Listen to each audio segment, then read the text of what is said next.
आगे बढ़ते हैं। तेजी से दिल्ली की डेमोग्राफी बदल रही है। जेएनयू की रिसर्च में बड़ा खुलासा हुआ है। दिल्ली में बड़ी संख्या में रोहिंग्या और बांग्लादेशी बसे हुए हैं। रिपोर्ट का दावा है दिल्ली में इनका कोई डॉक्यूमेंटेशन नहीं है। 10 साल पहले जैसी दिल्ली थी वो नहीं रही।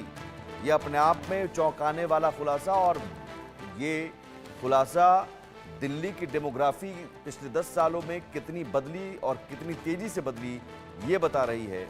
जेएनयू की रिसर्च में ये बड़ा खुलासा हुआ है, और जेएनयू की रिसर्च में सीधे सीधे कहा गया है कि दिल्ली में बड़ी संख्या में रोहिंग्या और बांग्लादेशी यहां पर न सिर्फ आगे आए बल्कि बसने लगे, और कोई डॉक्यूमेंटेशन नहीं।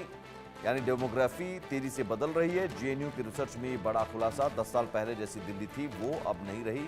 रोहिंग्या और बांग्लादेशियों को सवाल है कि किसने बसाया, अवैध घुसपैठियों को किसने जगह दी।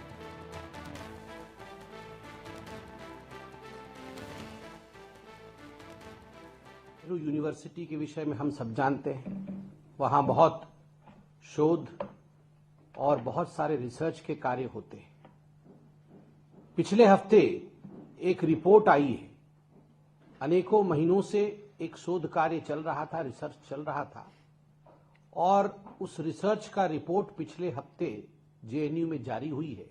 उसकी एक प्रति परसों से हम अध्ययन कर रहे थे और एक समरी बना करके आज आपके सामने आए।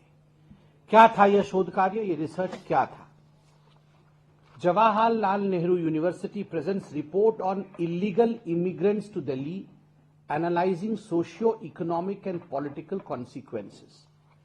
ये जो इलीगल इमिग्रेंट्स हैं ये बांग्लादेश से और म्यांमार से, बांग्लादेश से आए हुए इलीगल इमिग्रेंट्स और म्यांमार से आए हुए इलीगल इमिग्रेंट्स जिनको हम रोहिंग्यान्स कहते हैं।